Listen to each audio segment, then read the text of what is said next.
নরেন্দ্রনাথ মিত্রের লেখা একটি ছোট গল্প আজ আমি পড়ে শোনাব। গল্পটির নাম অভিনেত্রী।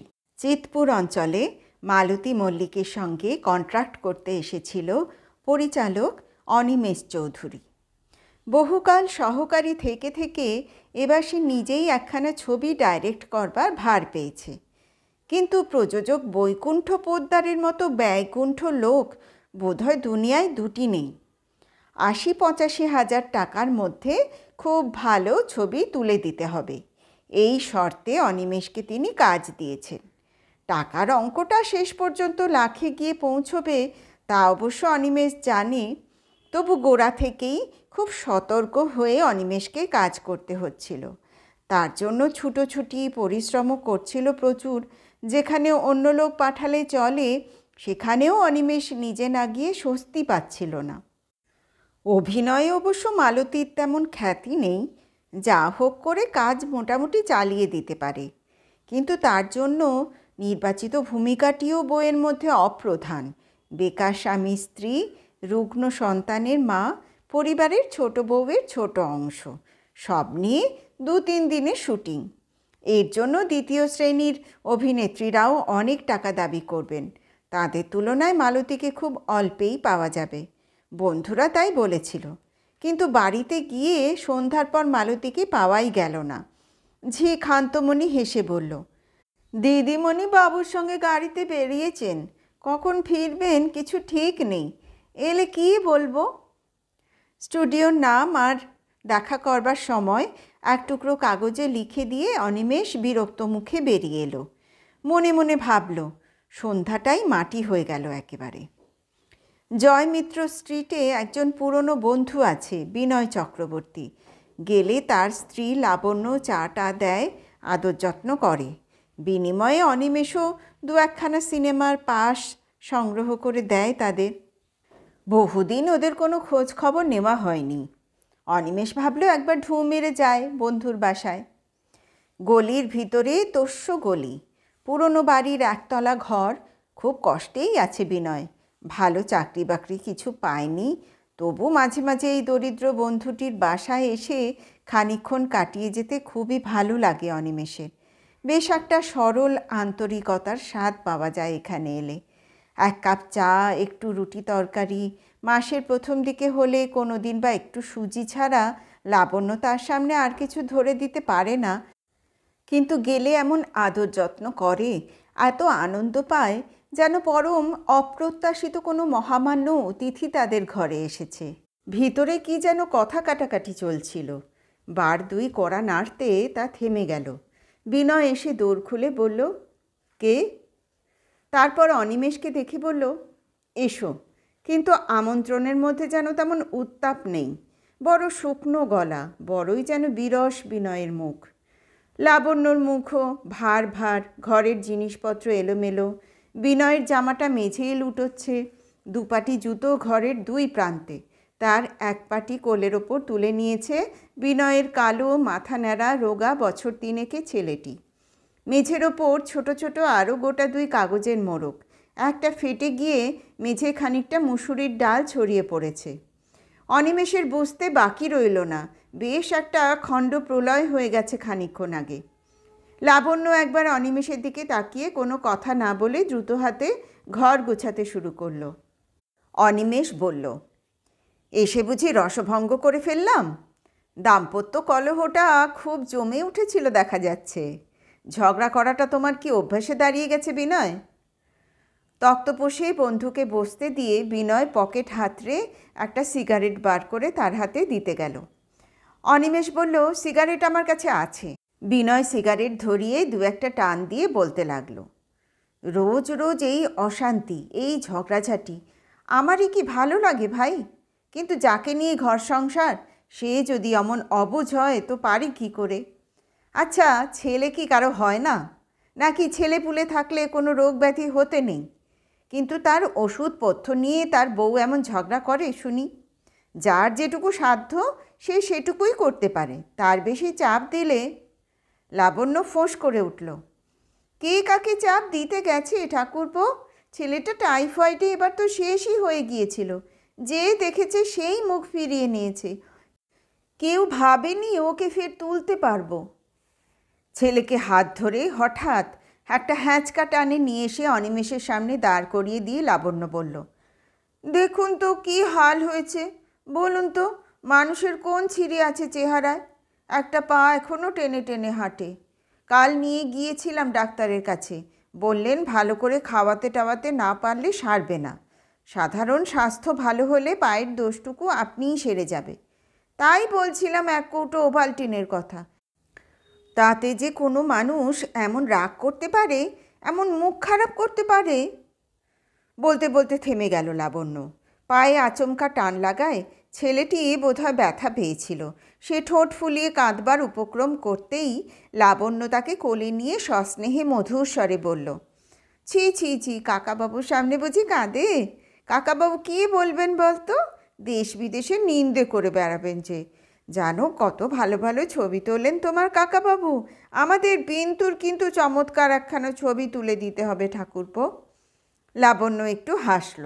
অনিমেষের চোখে এই অপ্রত্যাশিত হাসিটুকু ভারী সুন্দর লাগলো।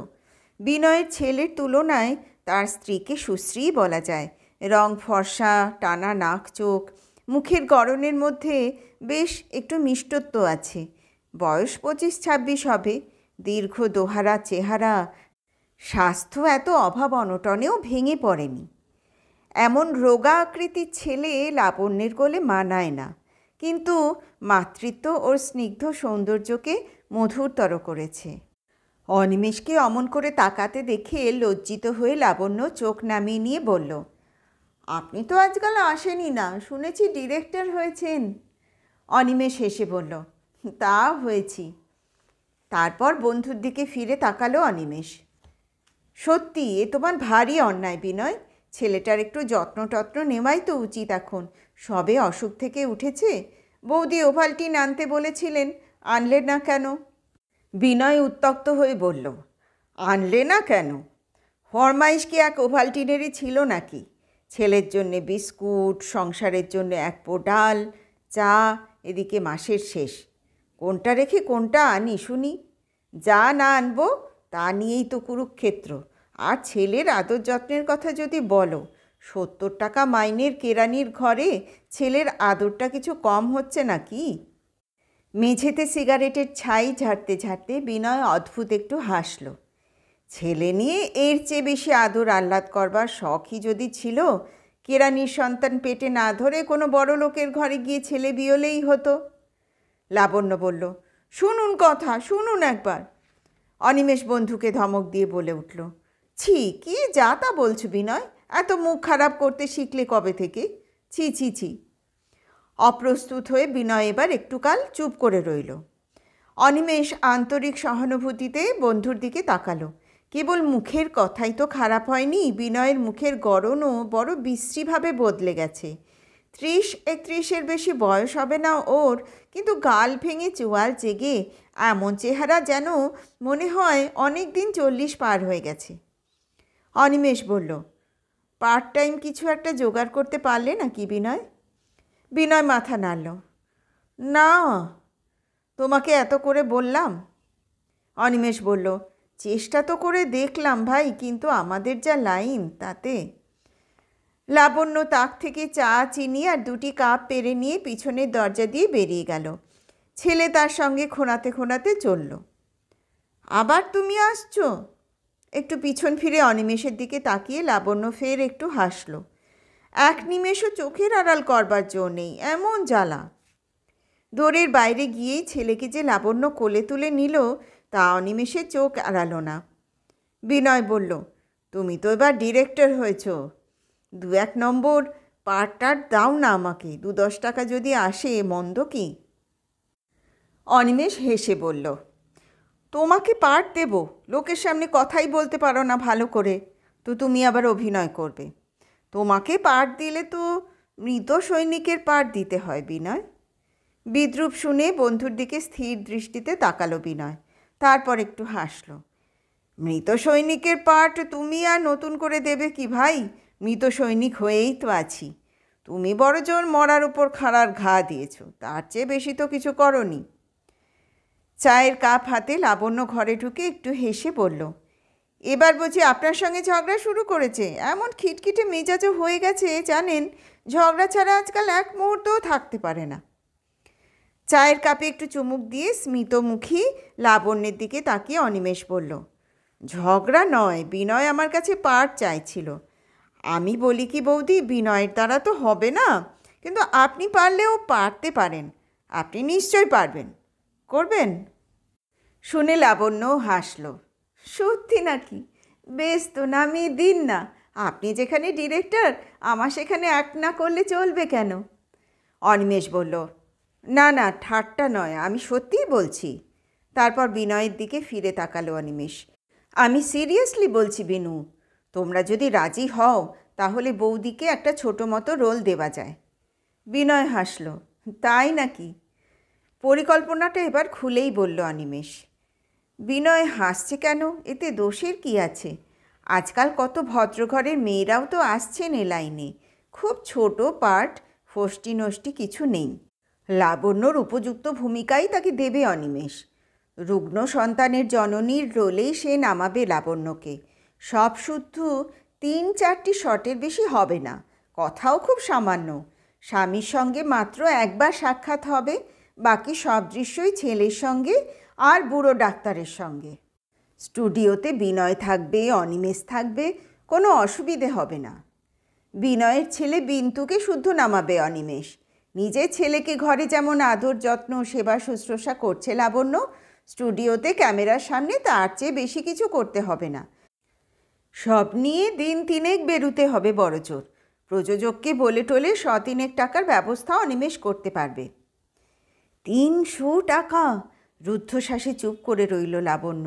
সেই যে অনেক। বিন্তুর চিকিৎসার জন্যে আগে যা কিছু ধার আছে তা শোধ দেওয়া যাবে। দিয়ে থুয়ে যা বাকি থাকবে তাতে ভালো ফুড হবে বিন্তুর, ওর নতুন জামা জুতো প্যান্ট আসবে। ওর নামে 25 টাকার একটা সেভিংস অ্যাকাউন্টও খুলে রাখবে লাবণ্য। বড়লোকের ছেলেদের নামে ব্যাংকে টাকা থাকে বলে সে শুনেছে। সেই টাকায় হাত দিতে দেবে না বিনয়কে।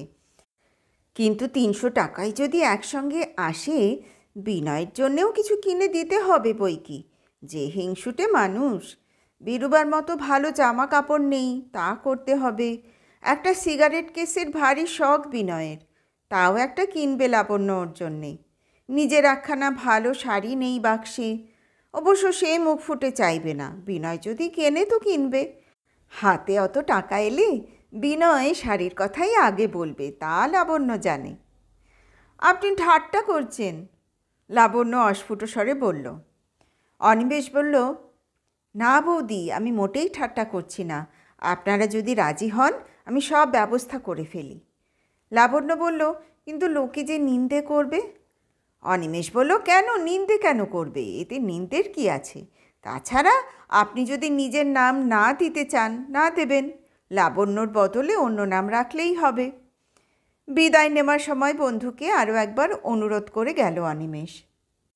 তারা সারা রাত ভালো করে ভেবে দেখুক। কাল বেলা 10টার মধ্যে কিন্তু পাকা কথা দিয়ে আসতে হবে অনিমেষকে। বিনয় যদি রাজি না হয় তাহলে অন্য লোকের সঙ্গে কন্ট্রাক্ট করে ফেলবে অনিমেষ। তার দেরি করবার সময় নেই। বইয়ের শুটিং প্রায় আধাআধি হয়ে গেছে, বাকি অর্ধেক মাসখানেকের মধ্যেই শেষ করা চাই। সদর দরজা পর্যন্ত লাবণ্য আর বিনয় এগিয়ে দিয়ে এলো অনিমেষকে। লাবণ্য বলল, কিন্তু ঠাকুরপো, আমি কি পারবো? আপনি কি শিখিয়ে নিতে পারবেন আমাকে? অনিমেষ বলল, নিশ্চয়ই। মা কী করে ছেলের পরিচর্যা করে, ছেলের শক্ত অসুখে তার মনের অবস্থা কী রকম হয়, তা তো আর আপনাকে শিখিয়ে দেবার বেশি দরকার হবে না। পরদিন সকালেই বিনয় গিয়ে অনিমেষকে খবর দিল লাবণ্য রাজি হয়েছে। বিনয় বলল, কিন্তু নামটা ভাই বদলে দেওয়াই ভালো। অনিমেষ হেসে বলল, এটা কি তোমার ইচ্ছে না তার ইচ্ছে? শেষে বৌদি যখন নাম করা লোক হয়ে পড়বেন তখন নাম বদলাবার জন্যে হয়তো অনুতাপ হবে। আচ্ছা, নামের ব্যাপার তো সবচেয়ে পরে, সে তখন দেখা যাবে। দুপুরের পর মালতী গিয়ে স্টুডিওতে হাজির। 30 পেরিয়ে গেছে বয়স, চোখে মুখে অমিতাচারের ছাপ। পুরু পাউডারের প্রলেপে তাকে প্রাণপণে ঢাকবার চেষ্টা করেছে। ঠোঁটে লিপস্টিক, চড়া রঙের শাড়ি গয়নার চুল বাঁধবার ঢঙে নিজেকে অষ্টাদশী বলে প্রমাণ করবার প্রয়াস সুস্পষ্ট। অনিমেষ ভ্রু কুঞ্চিত করে বলল, বড় দেরি করে এলেন মিস মল্লিক, আমি আরেকজনের সঙ্গে কন্ট্রাক্ট করে ফেলেছি। মালতী বলল, সে কি, আপনি তো আজ 12টার সময় স্টুডিওতে দেখা করতে বলেছিলেন, এখনও তো 5 মিনিট বাকি আছে 12টার। নিজের হাত ঘড়িটা মালতী অনিমেষের চোখের সামনে তুলে ধরল। অনিমেষ বলল, আমাকে আজ সকালেই কন্ট্রাক্ট করে ফেলতে হয়েছে, বড় তাড়াতাড়ি ছিল। কাল থেকেই ফের শুটিং আরম্ভ হবে কি না, তাছাড়া ভেবে দেখলাম মায়ের ভূমিকা আপনাকে ঠিক মানাতও না, আপনার উপযুক্ত কোনো রোল থাকলে নিশ্চয়ই। মালতী চটে উঠে বিকৃত মুখে বলল, আপনার মতন এমন পুঁচকে ডিরেক্টর ঢের ঢের দেখেছি অনিমেষবাবু, ছিলেন ফটোগ্রাফার, হয়েছেন ডিরেক্টর, বলে কি না যত ছিল নলবুনে সব হলো কীর্তুনে। ধরা কি সরাজ্ঞান করছেন? মানা তো না, না মানাবার কি আছে শুনি? কেবল মা কেন, জেঠিমা, খুড়িমা, মাসিমা, পিসিমা, ইচ্ছা করলে না পারি কি? এতদিন ওসব রোলে কেউ আমাকে নামাতে পারেনি।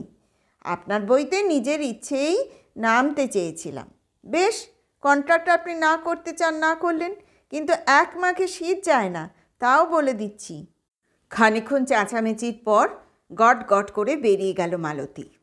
স্টুডিও সম্বন্ধে যাতে একটা মোটামুটি ধারণা হয় তার জন্য সপুত্রক লাবণ্যকে আগেই একবার বিনয় ঘুরিয়ে নিয়ে গেল। সাজসজ্জা যন্ত্রপাতি দেখে লাবণ্য তো অবাক। নির্জীব দুর্বল বিন্তুরও উৎসাহের অবধি নেই।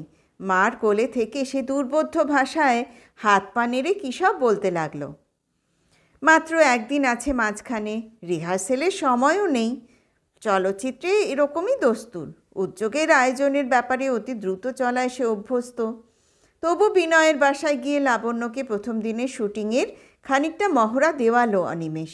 ছেলের মুখে সামান্য 2-1টি কথা ছিল, কিন্তু বিন্তু মা বাবা ছাড়া এখনও কোনো ডাক শেখেনি বলে অনিমেষ তা কেটে দিল।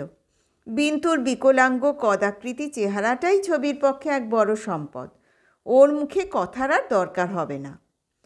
পরদিন গাড়িতে করে নিজেই বন্ধু আর তার স্ত্রীকে নিয়ে এলো অনিমেষ। স্টুডিওর দরজায় দেখা হলো মালতীর সঙ্গে।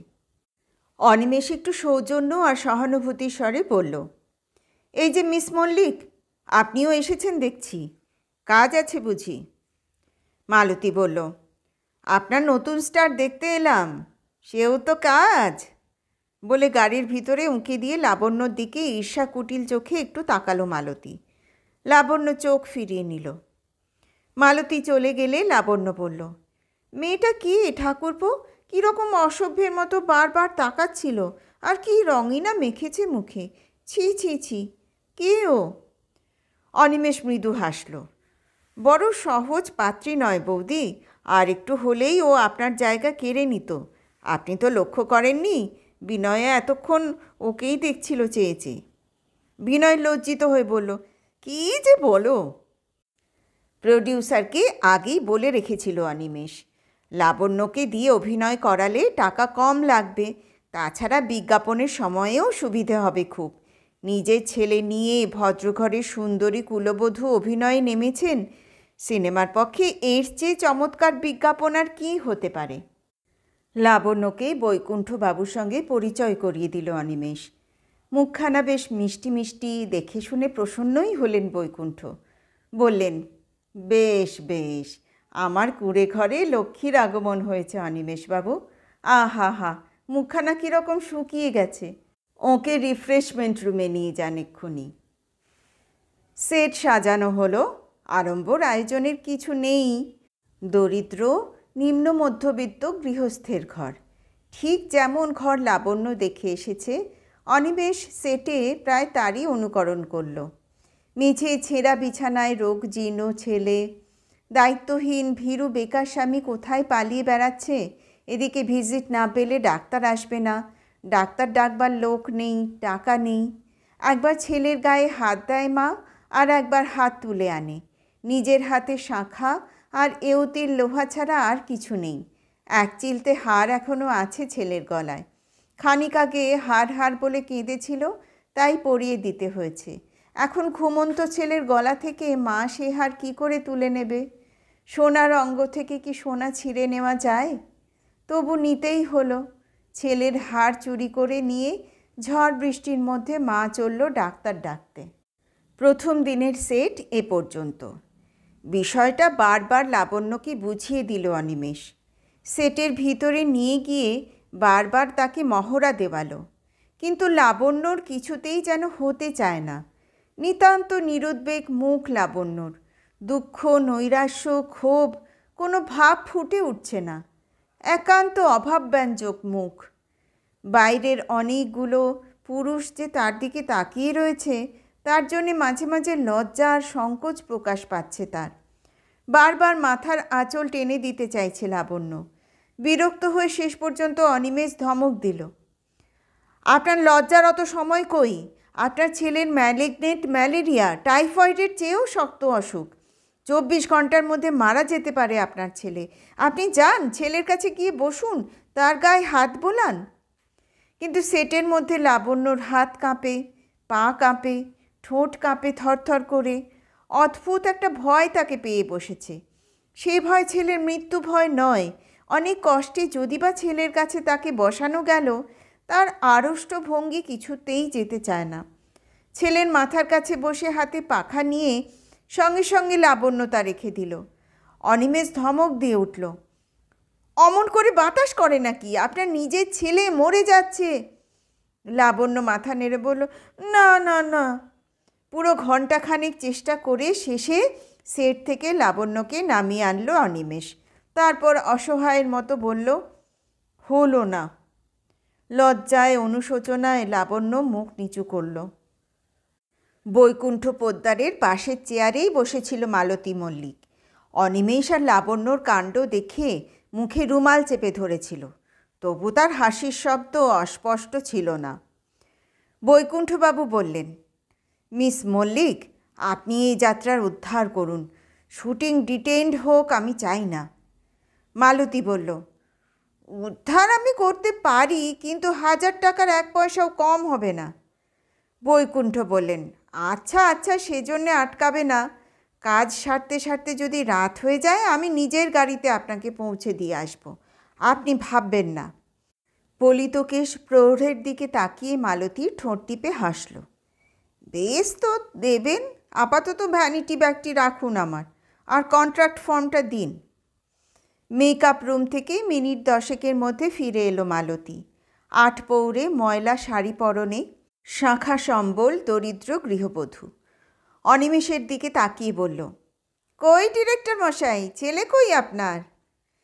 আজকের মতো বিনয়ের ছেলে দিয়েই কাজ চালাতে হবে। স্টুডিওতে আর কোনো ছেলে নেই। সৌজন্যের খাতিরে বিনয় তাতে রাজি হলো। ছেলে দেখে নাক সিটকালো মালতী। ও ডিরেক্টর মশাই, এই নাকি ছেলের নমুনা আপনার? এতকাল বাদে শেষ পর্যন্ত এই রকম ছেলে একখানা বানালেন বুঝি? আনারি ডিরেক্টরের ছেলে, এর চেয়ে আর বেশি কী হবে? কিন্তু ওর মা হব কি করে? ওকে ছুঁতেই যে ঘেন্না ঘেন্না লাগছে আমার। কিন্তু সেটে গিয়ে মালতীর চেহারা সম্পূর্ণ অন্যরকম হয়ে গেল। বিন্তু একটু কাঁদতে শুরু করেছিল, তাকে টাকা আর খেলনা দিয়ে ভুলিয়ে রাখলো মালতী। তারপর শুরু হলো রুগ্ন ছেলের পরিচর্যা। উৎকণ্ঠায় উদ্বেগে জননীর শঙ্কিত বিহ্বল মুখ দেখে দর্শকরা সবাই মুগ্ধ হলো। অনিমেষের ডিরেকশনের চাইতে মালতীর নিজের সাজেশনগুলি উৎকৃষ্ট বলে মনে হলো সকলের। হাড় খুলে নেওয়া দৃশ্যটিও চমৎকার অভিনয় করল মালতী। ওরে, এই বৃহস্পতিবার দিন কি করে আমি সোনামণির গলা থেকে সোনা কেড়ে নেব রে বলে রুদ্ধ কান্না চাপবার এমন ভঙ্গি করল মালতী যে বৈকুণ্ঠ পোদ্দারের চোখ দুটি পর্যন্ত সজল হয়ে উঠল। ক্যামেরাম্যান খুশি মনে শট নিল। সবাই স্বীকার করল এই দৃশ্যটি বইয়ের সেরা সম্পদ হবে। জল ভরা চোখে সেট থেকে নেমে এসেই মালতী কিন্তু হাত পাতল বৈকুণ্ঠ পোদ্দারের কাছে। কই, চেকটা দিন। অনিমেষ প্রসন্ন মনে বলল, খুব খুশি হলাম। মার ভূমিকায় আপনি এত ভালো অভিনয় করলেন, কি করে বলুন তো? মালতী হেসে বলল, হিংসে মশাই, হিংসে। এবার টের পেলেন তো বিন্তুর কে মা আর কে সৎমা? বলে আর চোখে নতমুখী লাবণ্যর দিকে তাকিয়ে নিয়ে মালতী বৈকুণ্ঠকে বলল, আপনি গাড়ির বন্দোবস্ত করুন বৈকুণ্ঠবাবু, আমি মেকআপ রুম থেকে এলাম বলে। গাড়িতে করে অনিমেষও লাবণ্যদের পৌঁছে দিয়ে আসতে চাইল, কিন্তু বিনয় আর লাবণ্য দুজনেই মাথা নাড়ল। গাড়িতে দরকার নেই, তারা ট্রামেই বেশ যেতে পারবে। বিন্তুর হাতে একখানা 10 টাকার নোট গুঁজে দিল অনিমেষ, কিন্তু লাবণ্য তাও নিল না। বলল, ও টাকা দিয়ে কাকাবাবুকে প্রণাম করো বিন্তু, ও নিয়ে তোমার কাজ নেই। কাকাবাবু পরে তোমাকে লজেন্স বিস্কুট কিনে দেবেন, তাই নিও। অনিমেষ বলল, আমি খুবই লজ্জিত বৌদি। লাবণ্য বলল, আপনার লজ্জার কি আছে? রিলিজের পর সপ্তাহ 4 বেশ ভালোই চলল সিনেমাটি। মোটামুটি উতরে গেছে অনিমেষের প্রথম ছবি। পাশ পেয়ে পরিচিত বন্ধুরা দেখে এসে সুখ্যাতি করল। কেবল এলো না বিনয়। অনিমেষ ভাবল ওরা লজ্জা পাচ্ছে। 2খানা পাস নিয়ে একদিন হাজির হলো বন্ধুর বাসায়। চেহারা আরও খারাপ হয়েছে, জামা কাপড় আরও জীর্ণ, ঘরটা যেন একটু ফাঁকা ফাঁকা, আসবাবপত্র সব নেই।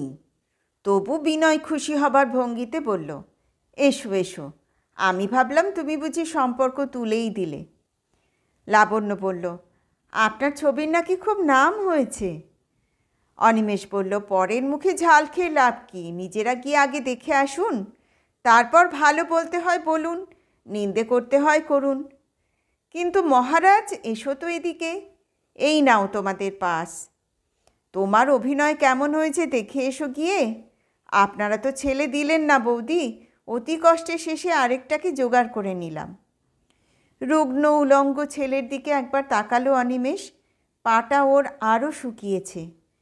অনিমেষ বলল, ওর শরীরটা বুঝি এখনও তেমন সারেনি বৌদি, ফের কি অসুখ বিসুখ?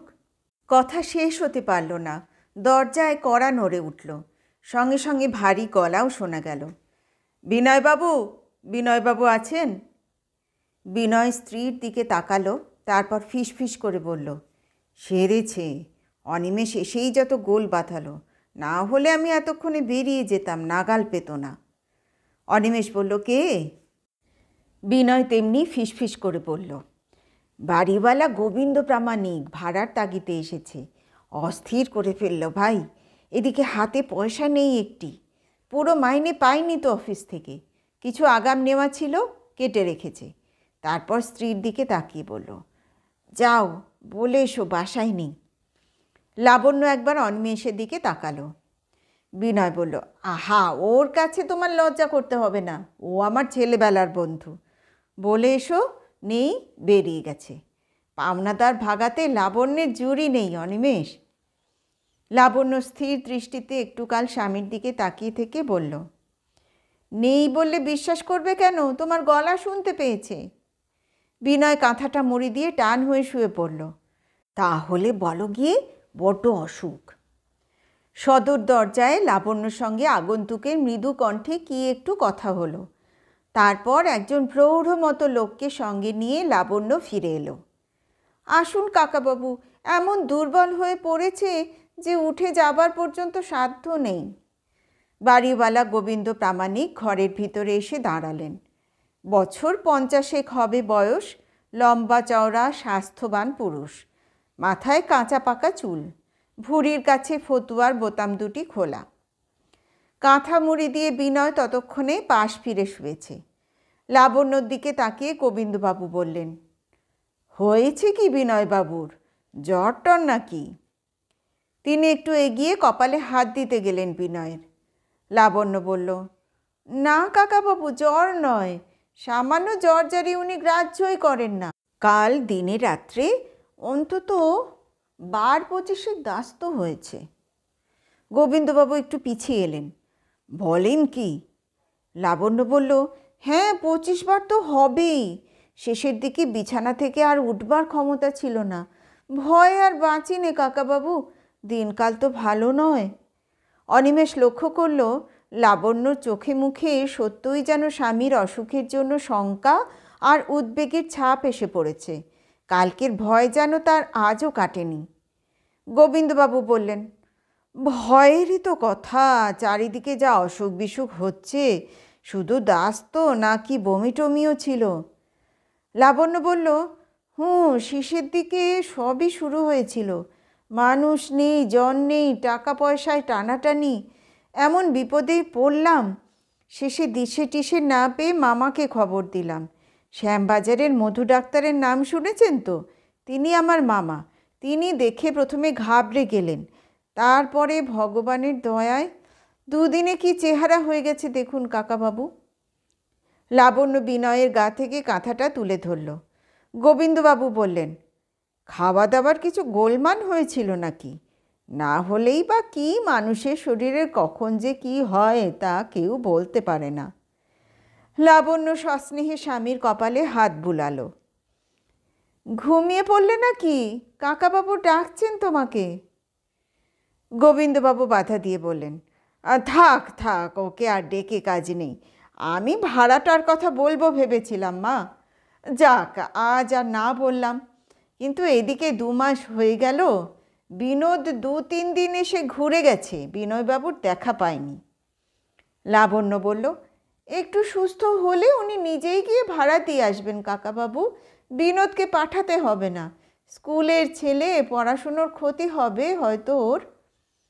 তারপর অনিমেষের দিকে তাকিয়ে লাবণ্য বলল, চমৎকার ছেলে, এত ছেলে মেয়ে আসে যায়, কিন্তু বিনোদের মতো এমন শান্তশিষ্ট স্বভাব আমি আর কারও দেখিনি। কাকাবাবু দুঃখ করেন, পড়াশুনোটা তেমন হলো না, 2-2বার ফেল করেছে ফার্স্ট ক্লাসে। তা করলই বা, লেখাপড়াটাই কি মানুষের সব?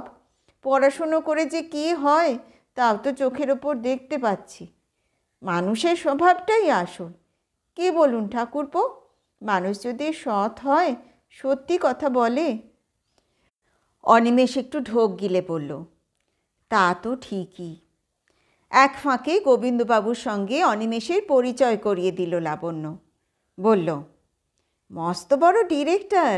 আপনি তো সিনেমা টিনেমা কিছু দেখেন না, কিন্তু সিনেমাওয়ালারা সবাই ওর নাম জানে। ওর ছেলেবেলার বন্ধু অসুখের খবর পেয়ে দেখতে এসেছেন। একটু বাদে গোবিন্দবাবু বললেন, আমি তাহলে আজ চলি, আমার কথাটা কিন্তু। লাবণ্য বলল, নিশ্চয়ই, উনি সুস্থ হয়ে উঠেই আপনার সঙ্গে দেখা করবেন। কিন্তু ও কি কাকাবাবু, উঠলে চলবে না, একটু বসুন, 1 কাপ চা করে আনি। চা তো খুব ভালোবাসেন আপনি। গোবিন্দবাবু একটু শঙ্কিত হয়ে বললেন, না না, চা আজ থাক, চা আজকাল আর আমি তেমন খাইনি। লাবণ্য বলল, তাহলে থাক, আজ আমিও বেশি খেতে বলবো না কাকাবাবু, যা দিনকাল। একটু পরিষ্কার পরিচ্ছন্ন হয়ে সাবধান সতর্ক মতো থাকাই ভালো। আর একদিন এসে কিন্তু চা খেয়ে যেতে হবে, কথা দিয়ে যান কাকাবাবু। লাবণ্যর মুখে হাসি, গলায় আবদারের সুর। আচ্ছা মা, আচ্ছা, আসবো আরেকদিন, বলে গোবিন্দবাবু সদর দরজা দিয়ে বেরিয়ে গেলেন। বিনয় কাঁথা ফেলে দিয়ে সোজা হয়ে উঠে বসল। বন্ধুকে বলল, দেখলি তো, তোমার চেয়ে আমি নেহাত খারাপ ডিরেক্টর নই। অনিমেষ এতক্ষণ বিস্ময়ে নির্বাক হয়েছিল। এই সম্বন্ধে কোনো রকম মন্তব্য করতে প্রথমে সে একটু কুণ্ঠাবোধ করল, কিন্তু বিনয়ের সপ্রতিভ ভঙ্গিতে খানিকটা নিশ্চিন্ত হয়ে অনিমেষও সহজ হবার চেষ্টা করে হেসে বলল, তা ঠিক, তবে তোমার চেয়েও বেশি কৃতিত্ব কিন্তু বৌদির। এমন পাকা অভিনেত্রী ডিরেক্টরের দরকার হয় না। লাবণ্যর দিকে ফিরে তাকালো অনিমেষ। আপনি মালতী মল্লিকের চেয়ে কোনো অংশে কম নন, কিন্তু সেদিন অত ঘাবড়ে গেলেন কেন বলুন তো? লাবণ্য স্থির দৃষ্টিতে অনিমেষের দিকে তাকিয়ে থেকে অদ্ভুত একটু হাসল। মালতীও এখানে এসে ঘাবড়ে যেত ঠাকুরপো, এতখানি তার সাধ্যেও কুলোতো না। লাবণ্যর ধরা গলায় 2 বন্ধু চমকে উঠে ওর মুখের দিকে তাকালো। লাবণ্যর ঠোঁটে সেই হাসিটুকু এখনও লেগে রয়েছে, কিন্তু চোখ দুটো হঠাৎ অমন ছলছল করছে কেন?